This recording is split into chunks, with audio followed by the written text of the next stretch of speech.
the pain of numbness and the pain of fight or flight is no worse than the pain of change. If life's feeling hard for you now, if you're struggling with how you're doing it now, choose your heart, create change. Welcome back. I want to talk about upper limits today. Yeah, I love this concept so much. Which is really capacity. Mm-hmm. It's what you accept as the best thing that you could possibly have. And I remember when I was a nurse, the upper limit for me was that I could run a hospital.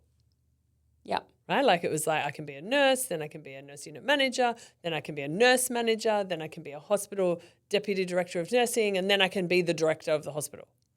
And that felt like that would be the best thing I could ever do. And that was the corporate structure.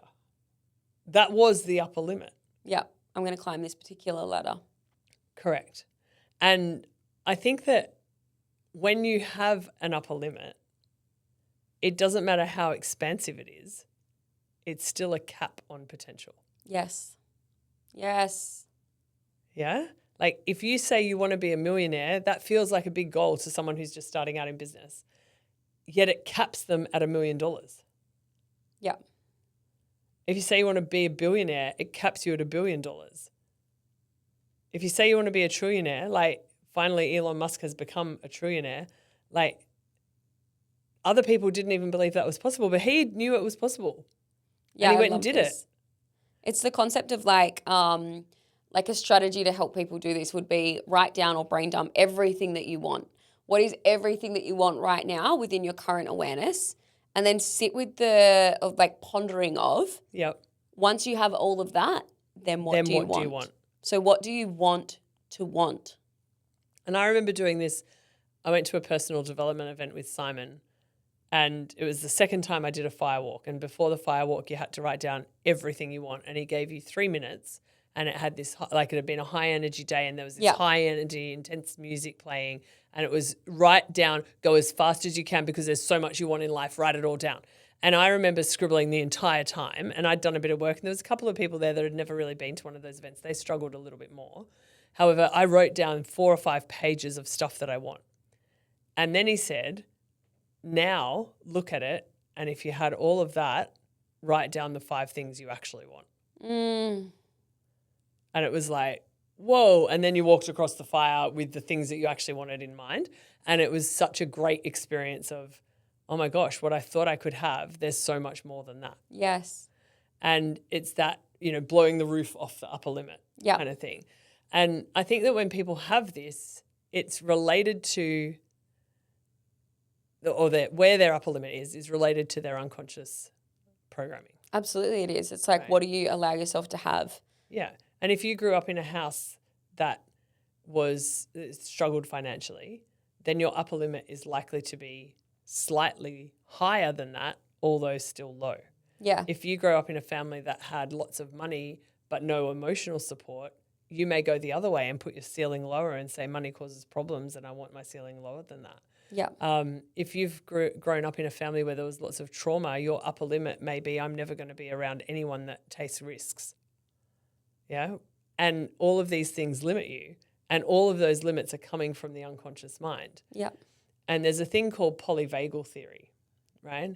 Where when you're feeling great, you're sitting in the green zone, everything, you're in a social zone, you're able to communicate, you can have interactions, you can be in feeling in your body. Then you go into fight or flight. That would be the red zone. And we actually need fight or flight. So for those of you that are listening to people that are telling you should never go into fight or flight, that's actually impractical. Yes. You want fight or flight because you want to be able to respond in a dangerous situation. You want to be able to think quickly and use that adrenaline and cortisol rush to actually make great decisions. So fight or flight can happen though. And if we stay in fight or flight for too long, we go into this numb zone or the freeze and please zone. In this zone, there's no feeling. You can pretend to feel. Yeah. There's no real feeling. Yeah. And I think this is the cause of people being unable to break through their upper limit, is that they've entered the numb zone.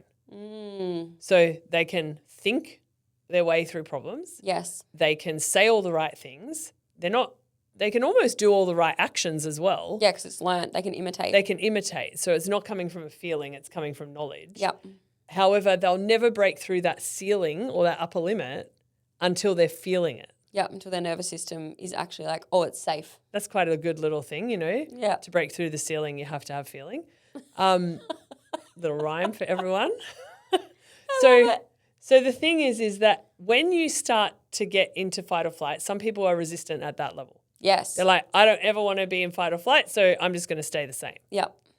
And some people get into fight or flight and then go, this is too much, so I'm just going to check out emotionally and I'm going to just think my way through it so that I don't have to feel any of this because this is way too scary, way too risky, way too whatever. Yep. And then there are people who actually get into fight or flight and go, let's push through this. Yep. Because I think there's something better on the other side. So I'm going to feel all the fear and do it anyway. Yep.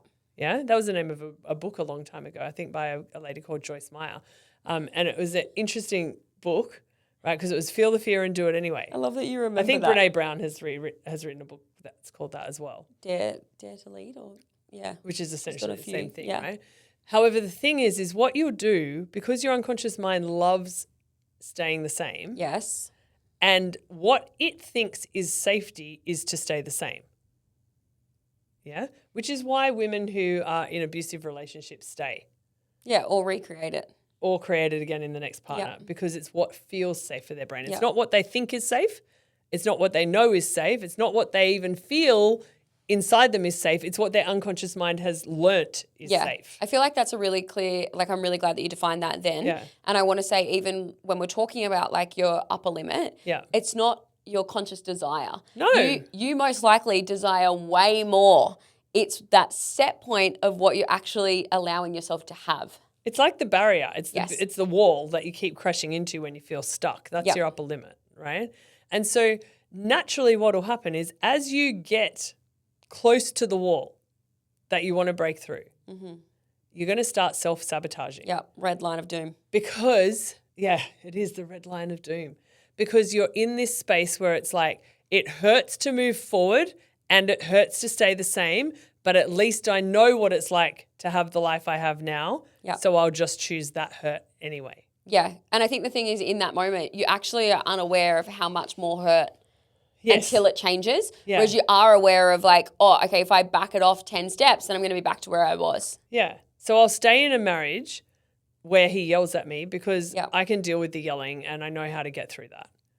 As opposed to I'm going to leave, I could be in court for 10 years sorting it out, I might not have any money, I might fail, like all those things just stop someone from actually pushing through. However, everyone I know that's ever pushed through has gone, oh my God, if I had known it would be this easier, I would have left 10 years earlier. Yes.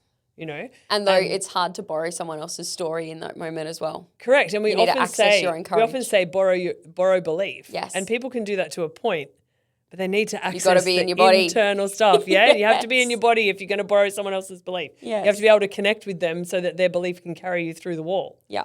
So I'm sitting in this polyvagal theory going, okay, so if you're in the numb zone, you are not even aware of when the wall's there. No. So there's no way you're going to go through it. You can't feel anything. However, to get out of the numb zone, you have to come back through the fight or flight path. Yeah. And so when you get into that, everything becomes chaotic. And if you don't want chaos in your life, you're going to go back to numb.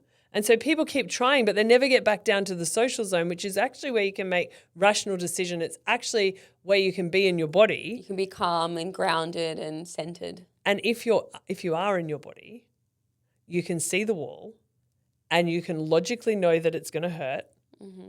And you can choose that level of pain to get through the wall and keep going. And when I say pain, it's not really pain. It's discomfort. It's a little bit uncomfortable because you've never done it before. Yes. Change is not supposed to be comfortable. You've never done it before. You've never done that new version of you. And so there is going to be a little bit of growing pains. It's going to be a little bit stretchy. It's going to feel like that old jacket or the new jacket where it's too tight. There's this pain piece that happens for people. The pain of numbness and the pain of fight or flight is no worse than the pain of change. Yes. And this is where that saying in personal development comes from of choose your hard. Yeah, absolutely. If life's feeling hard for you now, if you're struggling with how you're doing it now, choose your hard. Create change. And the way that we do change is integrated NLP. Yeah, of course. Yeah? And so people become they come in and they've got this, I want to change, but I don't know how. I've done everything, but I can't get through. I really want that. And then we completely change up their belief systems. We throw out beliefs into the crowd that are not even our beliefs. They're just things that are different that will challenge societal beliefs. Yeah, we want them pressing up against those walls to It's recognize. like, how fast can we get you to the wall so that you can recognize that it's okay to move through it? Yeah. And it's that concept of like, be like the buffalo, right? I know I've said this many times on the podcast where like buffaloes run towards the storm knowing that they're going to be under or like impacted for a much shorter time than if they were to run away from it and it's just hovering over them for an extended period. A long time. So you've got to run through it. And so this is where that self-sabotage comes in, when the pain of change is equal to or greater than the pain of staying the same. Sucking it up, settling. Yeah. And so how do you do it? Well, what's actually happening is you're protecting your old identity. Yes. And so you'll cling on to the old version of you because you know that works even if you don't like it. You know how to work it. Yeah. I envisage it to being inside a robot. Like, you know, in Avatar, there's those robot things that they go inside and they drive. Yes. Yeah. So if you were in there driving one of those robot things, you are thinking you're one thing, but being another. And so you're this robot and you know that it's got armor. I love it. I love that you go to robot talk. You know that you can go, like, you know that you've got armor so you can go into battle. Yeah. But if everything's blowing up in front of you and you're still actually a human inside the robot, you're still having a human experience of fear. And it's about trusting the robot to go. And so sometimes when you're changing, you have to make this robot version of you that can do the thing and can break through the wall. Yeah. And then you have to get in the driver's seat of the robot and trust the robot. Yeah. And go, oh, I'm feeling fear. Trust the robot. Oh, I'm feeling fear. And when we say robot, it's trust the avatar that you've created for yourself. Trust like the new avatar, the new identity. Yes, yes. And going, okay, and this is why, like, I feel like I say this to our clients all the time. Like, who are you wanting to be? And how can you really get granular with that? And operate from there. Yeah, what does it look like, sound like, feel like? Yeah. What, like, how would they respond in certain scenarios? How would they feel? Like, you've just got off a sales call and potentially that client didn't close. Yeah. How do you feel right now? How would the best version of you feel?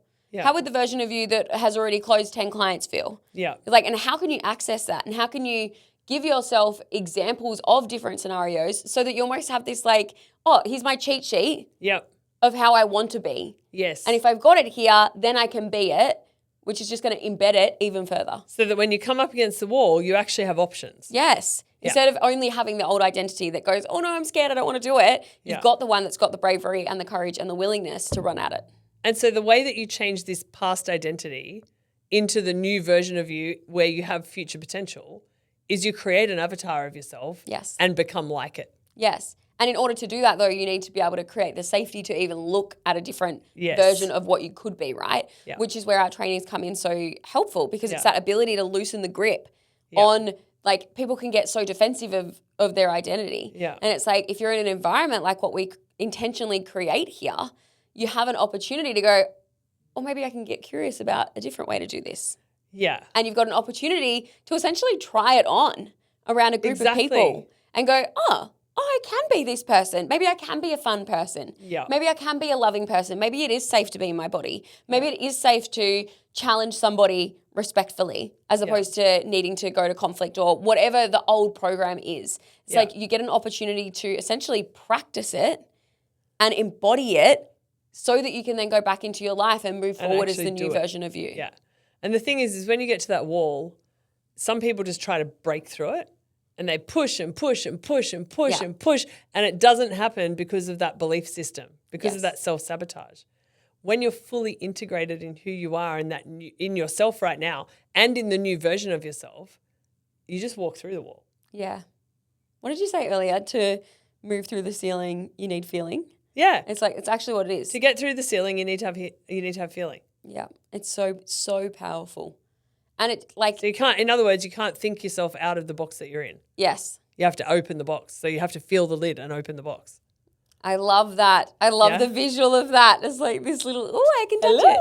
Now I can get out of it.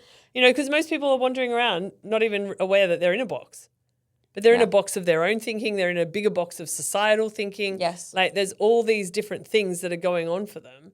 And it doesn't matter if their mindset is great. If they've got that unconscious program that's keeping them in fight or flight or in the numb zone, they have to come back through it and into feeling where, yes, some of the feelings are not going to be that great in order to walk through the wall. Yeah. And that's that ability to go, okay, how willing are you? Yeah. And I guess like the language I'd say to myself is like, how bad do you want it? Yeah. How bad do you want it? Are you willing to get uncomfortable? Yeah. Prove so it. that you can Prove have that everything you want. Yeah. It's like you got to get in your body. Yeah. Because every time when you actually do that, the universe will rise to meet you. Every single time. You know, like you're so supported when you actually go on the trajectory of change. And the way we offer that is through integrated NLP. Yeah. Right? You were talking before, come in the room, you get to try on that avatar for size. Does it work? How does it feel in a group of people? Yeah. So that you can then keep it when you go home. And maybe you need help even designing it. I feel like that's a key thing as well. Like something that I love about the spaces that we create is that absolutely you get access to witnessing and experiencing Liz and I. However, it's also the wider team and the assistants. Like we give you so many representations of people that have done the journey that you're stepping into do yourself. And so there's lots of different things that you get to model and essentially try on. Yeah. And I love that. Yeah. And if that's something that you're interested in, like jump on our Instagram or comment here. Like there's probably a link down below. I don't actually know because I don't do the technical thing, right? There's probably a link down below. So you can jump on that. Or jump on Instagram, message us. Yeah, we'll have a call with you and we'll chat with where you're at and see what we can do because integrated NLP is actually going to change your life. Yeah, we're excited to see you in the room soon. Yay.